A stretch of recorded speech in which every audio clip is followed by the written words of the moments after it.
the Walt Disney World Resort. Its familiar sights and scenes are spread across 4 theme parks, 2 water parks, and a diverse array of restaurants and resort hotels. You may think you know all about this Florida retreat, but you don't. There's a side to the resort that most visitors don't know about. In the next hour, we'll show you Walt Disney World like you've never seen it, including some things that may surprise you. Like what goes on before the park doors open? How do you drive a real race car? Or swim in the world's largest aquarium? What happens after dark? And what happens after that? And what really lurks behind these doors? It's more than just theme parks. It's a world of secrets and surprises. The Undiscovered Walt Disney World.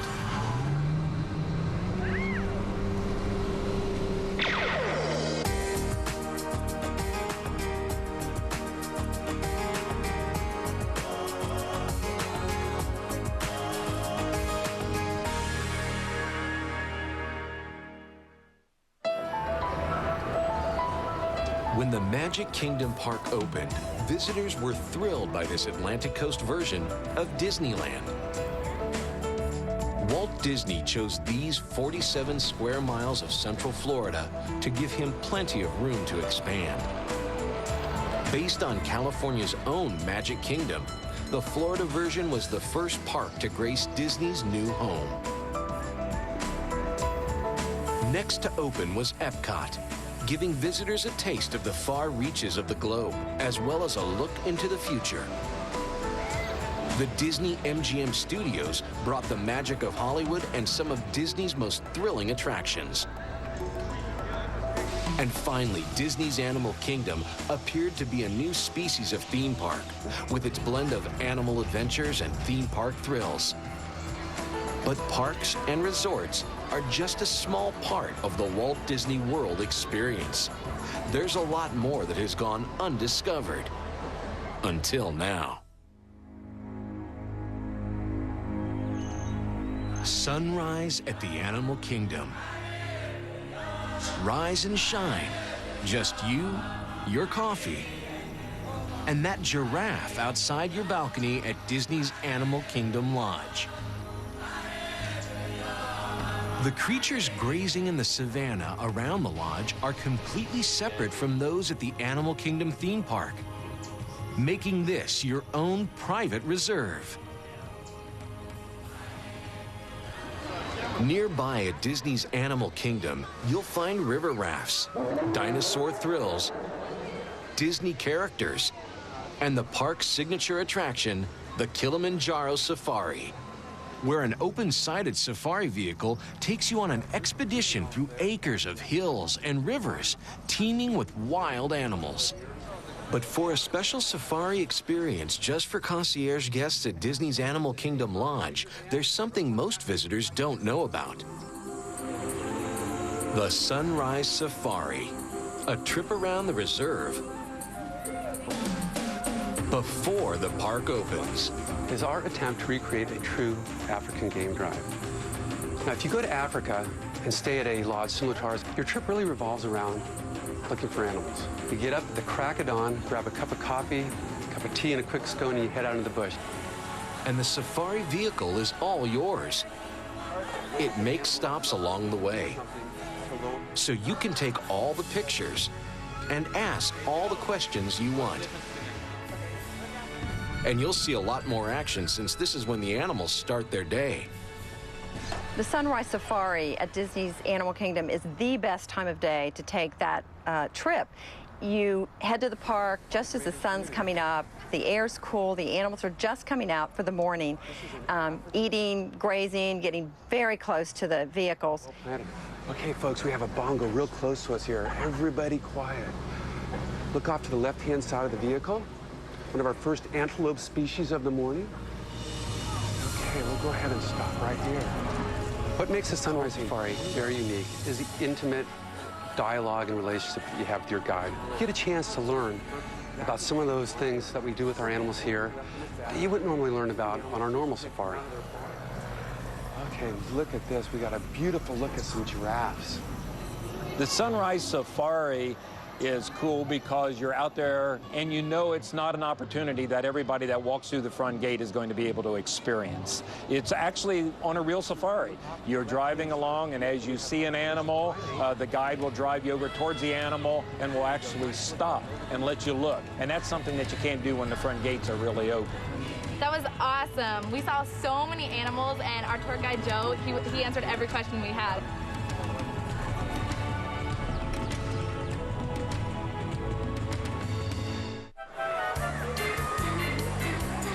Most people don't realize that Walt Disney World is home to two of the world's best water parks, with relaxing rivers, sunny beaches, shark reefs, and the wildest water slides around. Some of the best secrets are at Typhoon Lagoon, a park elaborately themed to look like an island that's been devastated by a typhoon. The backstory for Typhoon Lagoon really is this mysterious geothermal activity that happened. At the same time, there was this enormous typhoon and storm surge that picked up all these boats and aquatic life and shoved it up into the middle of Central Florida. That's not all you'll find here. Typhoon Lagoon boasts one of the biggest wave pools anywhere. The waves here are famous. But where do they come from? To get a sense of what a real wave feels like, the Wave Pool's technology lets them create very realistic waves with distinct shape and speed. This huge wall behind me has 12 chambers in it that hold about 6,000 to 7,000 gallons each. The hydraulics open the doors faster than gravity, actually forcing it down, letting the water come out unrestricted so it hits the bottom here and goes forward and creates that great big wave you see. That's not all you can do with those big, perfect waves. Did you know that before the park opens, you can actually surf? That's right. You and 25 of your closest friends can book the lagoon just for yourselves in the morning, or for the entire night, and go for it on your surfboards. They call it a private surf party. In 3 hours, they send out 100 waves. One every 90 seconds. And if you can't surf, don't worry, because you can learn. We have our surfing school here at Typhoon Lagoon. It's a great place to teach people to surf because we can control the entire environment as to when the wave comes out, what size it is, and of course all the sea creatures that don't exist over here that make it so much more easier for people who want to just give it a shot, to give it a try in relative safety, to find out if it's what they want to really do. Craig teaches people to surf right here at the lagoon. Welcome to Typhoon Lagoon. Y'all ready to surf? Classes are held twice a week and last 2.5 hours with just 12 students per class. What we do is we teach the basics of surfing. We're just trying to get you to be able to stand up on your feet on the surfboard to say, I did it. Grab the board, do a push-up, throw your feet up under you. Now notice her front foot hit right about where her hand is. Having a surf school at Typhoon Lagoon at Walt Disney World is really pretty smart when you think about it, because there's so many would-be surfers out there, and we don't have an opportunity to go out to the ocean and find the big waves to learn. Now what we're going to do is everybody here is going to do this 2 by 2. You're going to come over and get on the surfboards with our instructors and do a couple pop-ups so we make sure that you have it done properly. They make things as easy for the student as possible, right down to the special 7 to 10 foot soft boards, which are much easier to ride. The popping up on the surfboard is probably the most important thing that we teach on dry land. After that, you get into the water, try to stand up. If you make a few mistakes, we'll actually work with you on that. And pretty soon, we'll have you up and riding waves at Typhoon Lagoon. The water was warm. You didn't freeze your butt off when you were out there. It was just great. It was probably the best experience I've ever had. Here you go. Paddle hard. I was really nervous at first. Once I got in the water, the instructors, they gave me lots of pointers, really made me feel comfortable, and I caught my first wave the first time out. It was great. A cool thing about the surf school is the fact that you get the same perfect wave every time. And you know, you might float around out in the ocean for 2 hours waiting for that one perfect wave.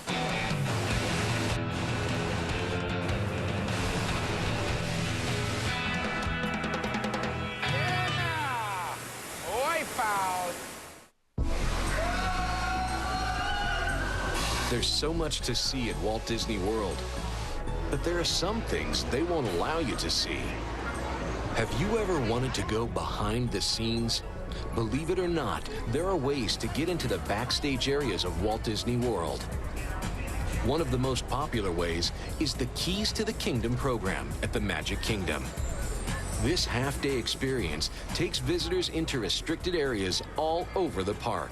Here we are at the Haunted Mansion. This attraction, as you take a look at it, looks like it's probably the least taken care of attraction. Disney's Keys of the Kingdom tour is an experience that we offer in the Magic Kingdom every day. The tour guide is able to share hidden treasures about the park. You might learn something about an attraction that you may have never seen before or had never known to even look for. We also take them right up close into the attraction so that they can find out some of the secrets behind what we do. The guides, in their smartly pressed blue plaid costumes, are obviously well informed on all sorts of subjects related to the Magic Kingdom, from general points of fact to some things a little more hidden. Do you know there are hidden Mickeys on the inside as well as on the outside? Hidden what? One of Walt Disney World's biggest and most debated secrets is the hidden Mickey. What is a hidden Mickey? A hidden Mickey is a subtle tribute to Mickey Mouse, hidden in any of the Disney parks or now hotels or shops. Typically, it consists of 3 circles, the large head and the 2 small ears. Hidden Mickeys are actually hidden images left in our parks most of the time by Imagineers, the people that create our parks, as kind of ways to represent their own work. The Imagineers have cleverly concealed these Mickey Mouse symbols all over Walt Disney World, inside and outside attractions, facades, even bathrooms. But no official record of them exists. How many can you find?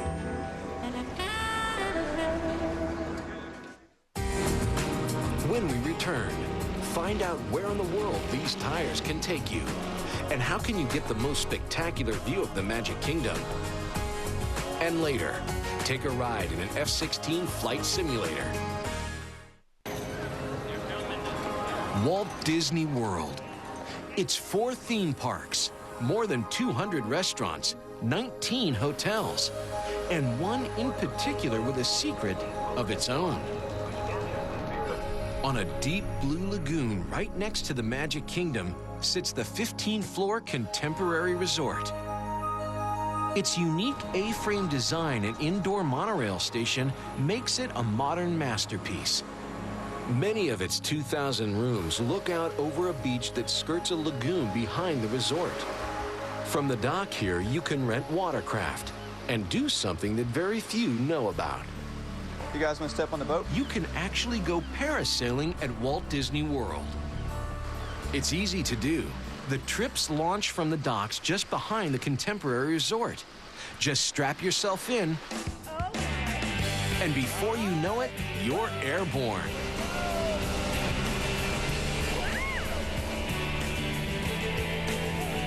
I didn't even know that you could parasail. You kind of think of Disney as just theme parks and roller coasters. I really liked getting to see the Grand Floridian and the Wilderness Lodge and just the expanse of all the parks. It was just an incredibly different perspective. Soaring 100 feet higher than the Contemporary Resort, you're in the air for 10 minutes and can see for miles. Oh, this is awesome! It wasn't scary at all. I thought it would be, but it wasn't. I didn't have to work at all and just got to float up there and enjoy the view. Walk forward. Perfect landing. Back on solid ground, there are other ways to get around. The automobile. For decades, Americans have been in love with their cars. Walt Disney was no different. And for decades, Disney parks have helped fuel that love affair and helped kids live out their car-driving dreams. At the Magic Kingdom on opening day, you could drive a two-seater at the Grand Prix Raceway, now called the Indy Speedway, a long 2,260 feet of track through a simulated race course, including a race results tower and squealing tires. A thrill at 7 miles an hour. Pretty fast without a license. In March 1999, Epcot raised the speed limit and opened Test Track, an automotive proving ground where guests buckle up for the longest ride in the park's history and, at 65 miles an hour, the fastest. But where do you go if you want to do some real high-speed driving on your own? In a far corner of the Magic Kingdom parking lot, there is a genuine speedway that hosts professional events. But did you know that when the pros aren't on the track, they'll let you get out there yourself and drive a real race car? That's right. It's called the Richard Petty Driving Experience. At 145 miles an hour, it's the ultimate in high-speed driving fun.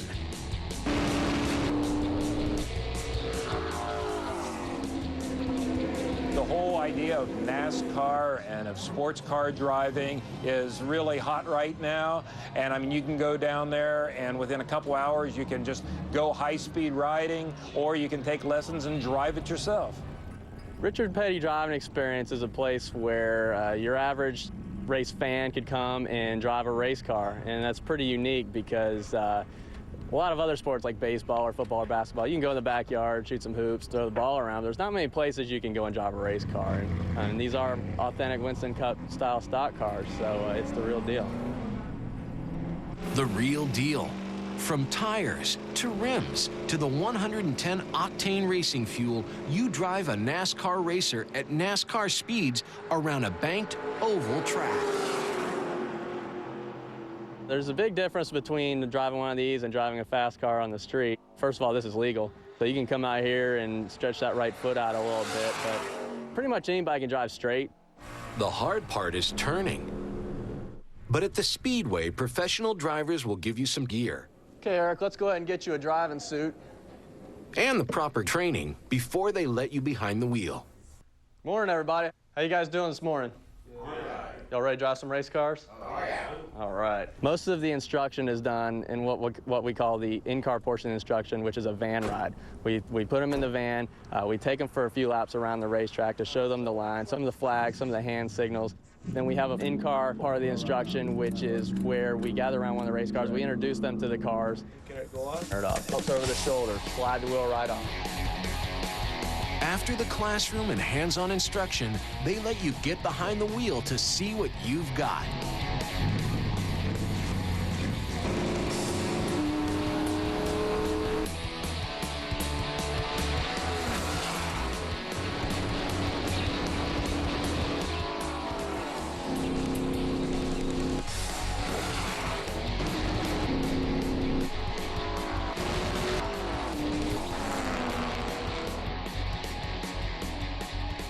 Feeling of driving one of these race cars, there's no feeling like it. It's unbelievable, you can't describe it. I didn't know a car could perform like this until I got into a race car, and he showed me that race cars are a lot different than any car you've ever been in before, and it was incredible. It was absolutely incredible. You know, just about anywhere else you work, you have customers who are unhappy, they complain about different things, but my customers are driving race cars, and we're basically making dreams come true. When we come back, how can you design and ride your own coaster? And take a plunge in the world's 6th largest ocean. Plus, discover a little-known secluded spot for watching the Magic Kingdom fireworks. A well-entrenched and integral part of the Walt Disney World Resort is a place called Epcot. Originally conceived as a prototype community of the future, Epcot Theme Park is the choice for those wanting to explore and discover. Here you'll find the familiar sights of Spaceship Earth, World Showcase, and its newest attraction, Mission Space. But did you know that Epcot is also home to the world's 6th largest ocean?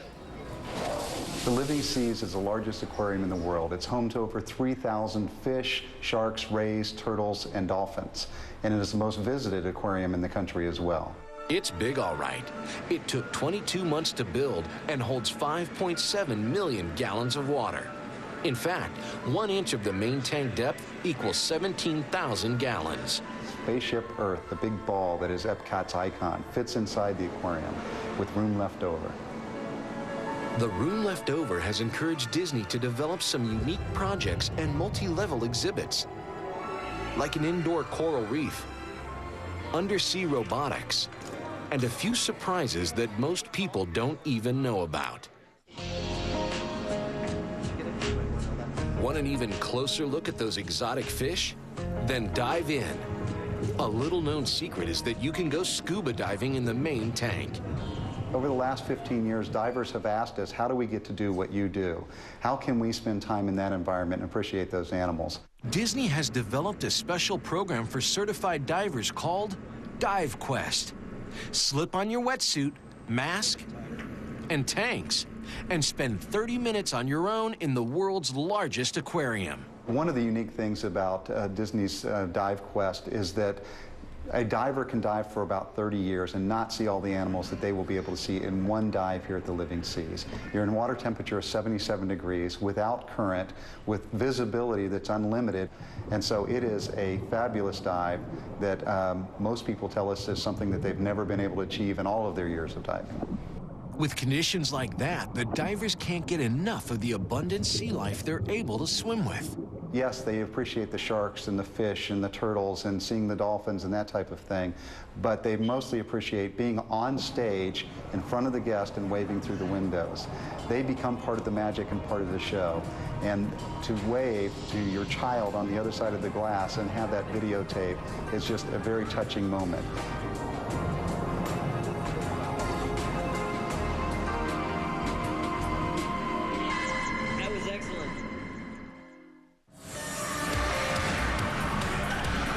After cooling off, you may want to raise that body temperature. Maybe roller coasters will get your blood going. The Magic Kingdom's top coaster and screen maker since 1974 is Space Mountain, a classic thrill ride through starry space and the cosmos.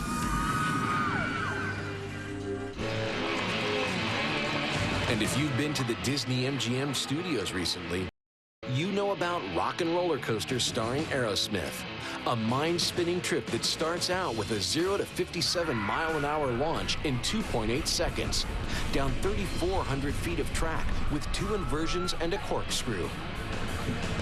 All set to rock and roll music and, like Space Mountain, all in the dark.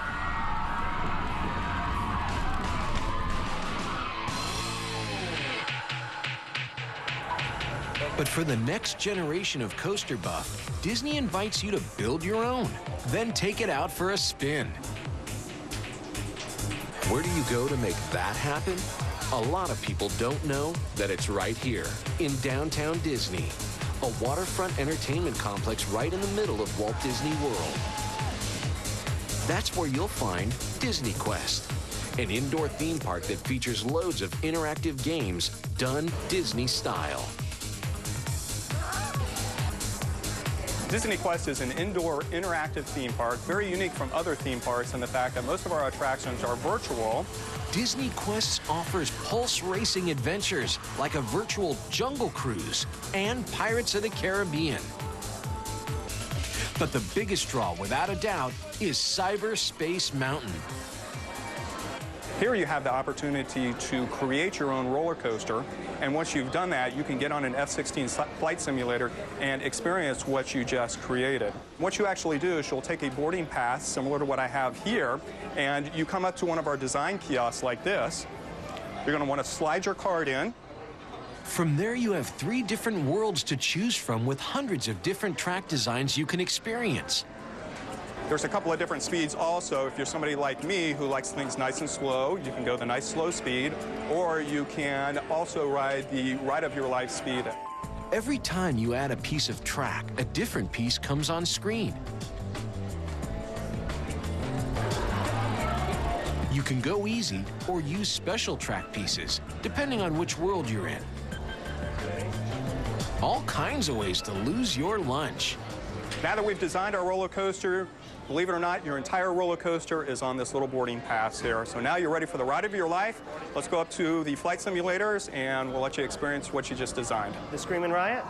Yes. Thrill level 4 out of 5. You'll be going upside down 4 times. Does that work for you?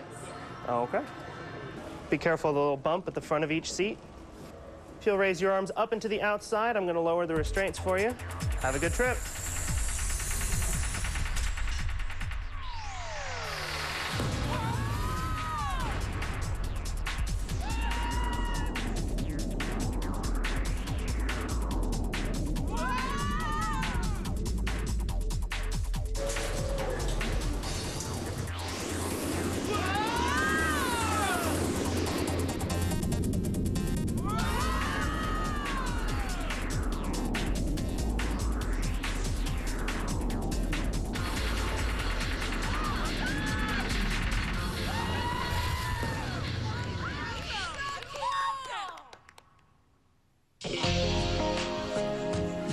Want to relax after that wild ride? Perhaps you want to unwind on the high seas. Walt Disney World may sit in the middle of Florida, far from the nearest ocean. But believe it or not, it's got more watercrafts than many countries. From sailboats to speedboats and everything in between. Walt Disney World has the 7th largest marine fleet in the world. And that's everything from the ferry boats that take guests from the parking lot to the Magic Kingdom, to the small watercraft that guests can ride in the resorts. They have canoes, pontoons. You can take a boat out in the mornings and go bass fishing.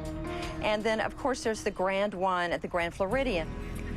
The Grand One is what they call a super yacht. 48 feet of high-end luxury available for charter cruises on the Seven Seas Lagoon and Bay Lake.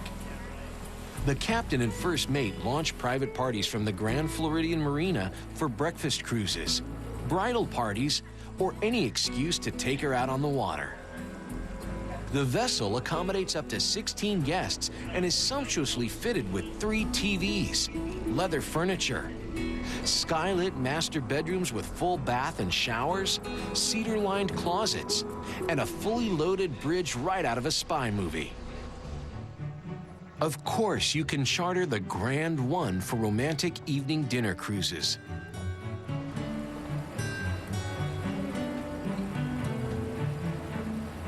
Sip on the finest wine. Sit back, relax, and let your own private butler take care of your every need.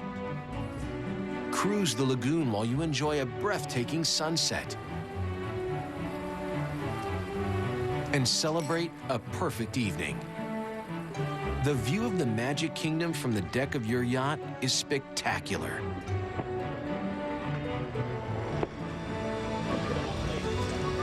Like this.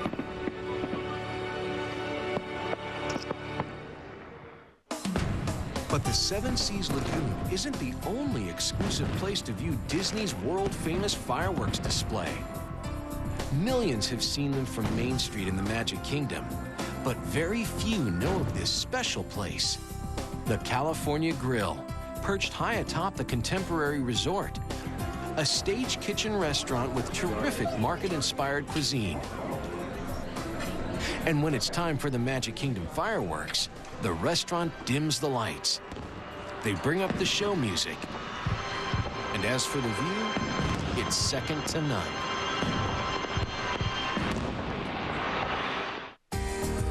When we return, where will you find a 5-star experience like no other?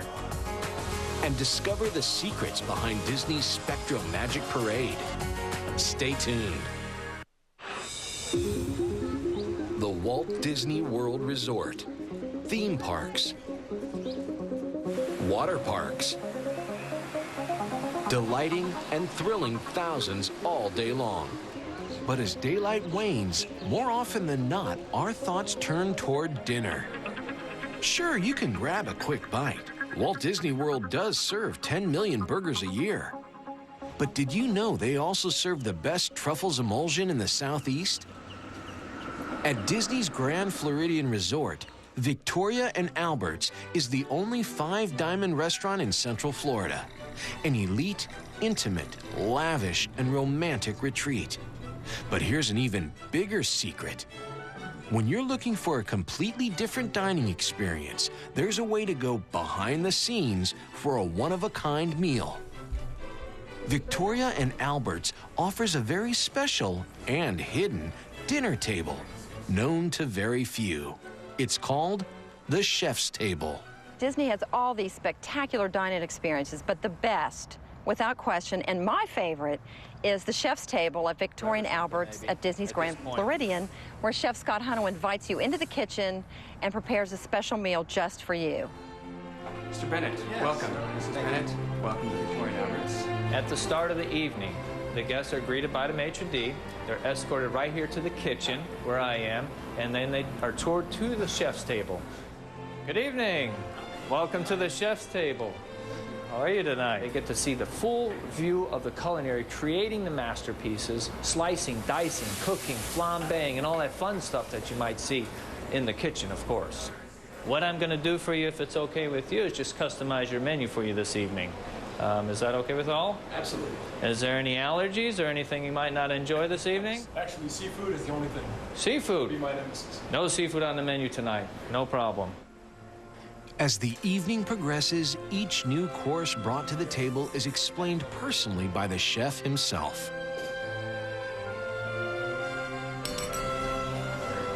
Okay, we have some exciting things here, and no seafood for you, sir. Okay, we're going to start with the lady over here. That's the CAB Prime Filet Mignon with a composition of potatoes. And then over here is the Virginia Black Bass, roasted Oscar style, so it has a little Dungeness crab and a beautiful little sauce béarnaise over the bottom. And for the finale, an elegant coffee service and everyone's favorite, dessert. Some of them almost too brilliant to ruin with your fork.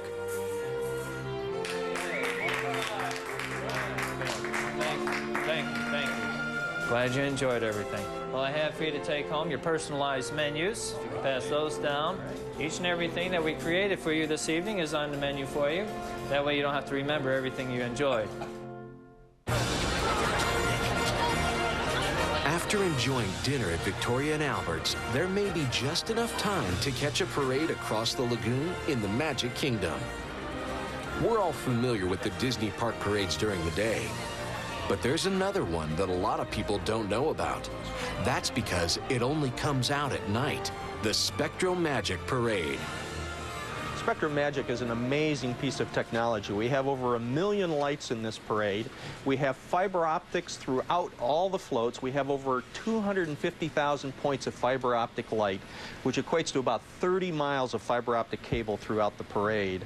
We also have what we call a whirly ball, which is used to travel 360 degrees forward and back almost simultaneously, so we can get very close to the guests as they're along the parade route so that we can entertain them directly. Spectro Magic is one of a kind in the world of light shows. Designed as a moving gallery along a darkened parade route, all set to a moving musical score. It's a nighttime spectacular unlike any other. Every float in the parade is computer controlled. We use it to control the audio, and we use it to control the lighting. The lighting has to stay in synchronization with the music, and the music has to be in synchronization with the underliner that plays down the parade route and from float to float as it moves down the parade route. So what we do is we send a signal called a DTMF tone, which is digital tone modified frequency, and this is the sound that you hear, and every float has a receiver on it, and this keeps the parade in sync as it moves down the parade route. DTMF, fiber optics? That's just the tip of the technical iceberg that makes up Spectro Magic.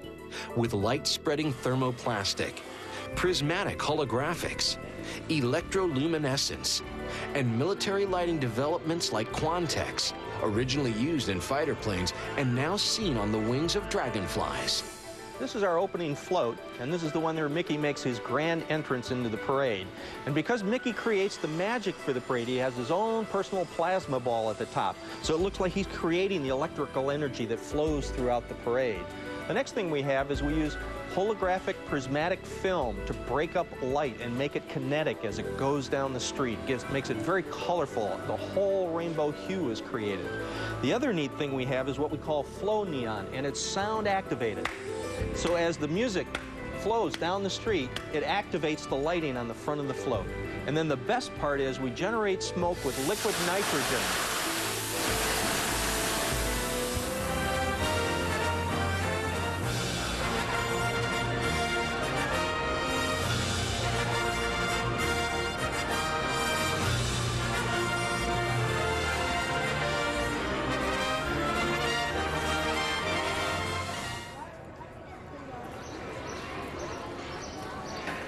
If at the end of the day you find yourself at the Disney MGM studios, stay right there, because there's something more to see that most people don't know about. It's called Fantasmic, the most technically advanced stage show at Walt Disney World. It all takes place under the stars, an action-packed showdown between good and evil, with lasers, lights, pyrotechnics, dancing water, and your favorite Disney characters and villains, all set to music. In the 90s in Frontierland at Disneyland, we developed a spectacle to end all spectacles, and we called it Fantasmic. It was so surprising and different. It happened on water, and it used water in a new way, that we took it to Walt Disney World, where it has become one of the hits of the Disney MGM studios. And every night when darkness falls in the Fantasmic arena, amazing sights come about that no one has ever seen, using water in a way with projections and dazzling effects where we really challenge all your preconceptions of what you can literally do with water.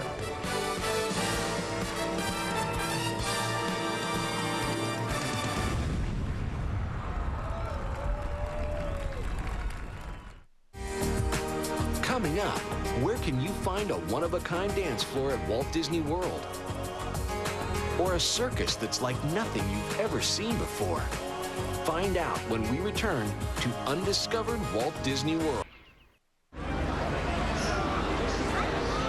Walt Disney World.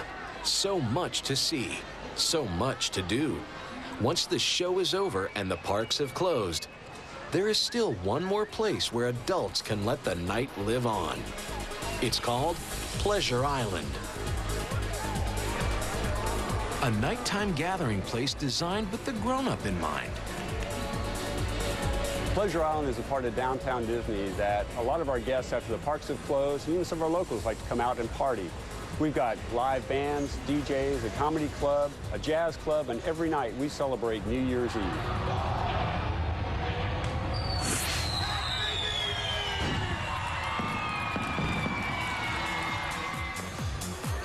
Among the many clubs to choose from is a place where one of the world's only revolving dance floors is jam-packed night after night. And most people don't even know about it. At Mannequins, you can dance the night away. Mannequins is one of our most exciting nightclubs here at Pleasure Island. We offer our guests a very high-tech atmosphere. That includes one of the world's largest moving dance floors with a lot of scenic drops that come out of the ceiling, including mannequins and different scenes. One of the coolest features we have here is our CO2 blast. Our guests really love to get cooled down that way.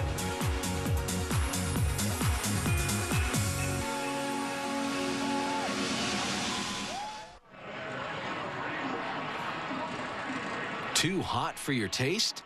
Well, just a short walk from the clubs, but still in downtown Disney, is something that many are surprised to find at a Disney resort. Cirque du Soleil. Not a traditional circus as the name implies. No tigers or dancing bears. The Cirque du Soleil production, La Nuba, is a theatrical experience unlike any other.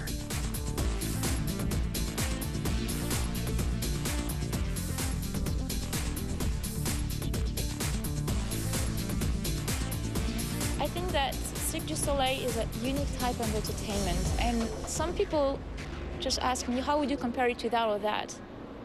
You can't compare it. It's such a unique thing. It's not circus, it's not theater, it's not movie, it's not, like a theme park. It's a mix of circus and theater are together. La Nuba is a feast for your eyes, featuring 9 very different acts, including German wheels, Chinese yo-yos, an aerial ballet, and a not-so-traditional trampoline act.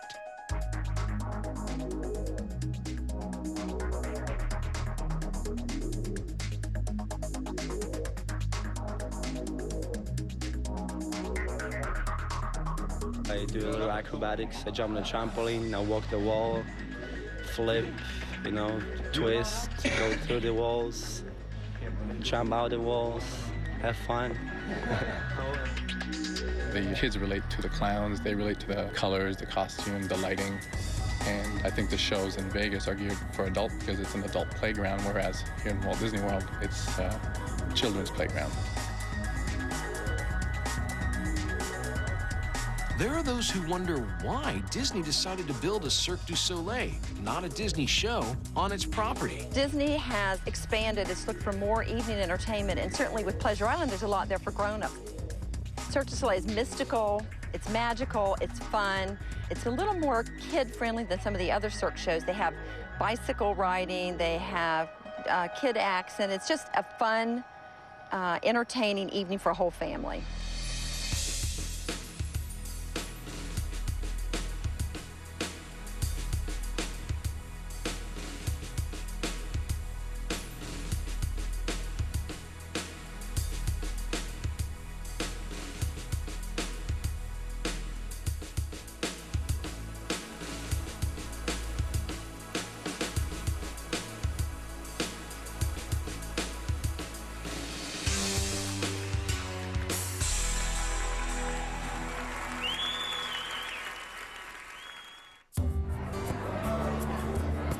Few people realize the depth and diversity of Walt Disney World. It's the lights, camera, action at the Disney MGM studios, the lush and exotic wilderness of the Animal Kingdom, Epcot's fusion of technology and entertainment, and the Magic Kingdom's persistent draw year after year. For all ages, for all cultures. But the resort is so much more. From waking up at dawn to explore the African terrain on the Sunrise Safari, to experiencing the rush of driving a real race car, and sailing Disney's Seven Seas Lagoon on a romantic cruise. It shows in the faces of children as they watch a parade unlike any other. Walt Disney began an entertainment revolution when he laid plans for his Disney World. As we have seen, the opportunities he inspired seem to be endless. So in the years to come, the Florida resort will continue to change and grow and do its best to stay ahead of the curve, consistently updating and reinventing itself so that there will always be an undiscovered Walt Disney World to experience.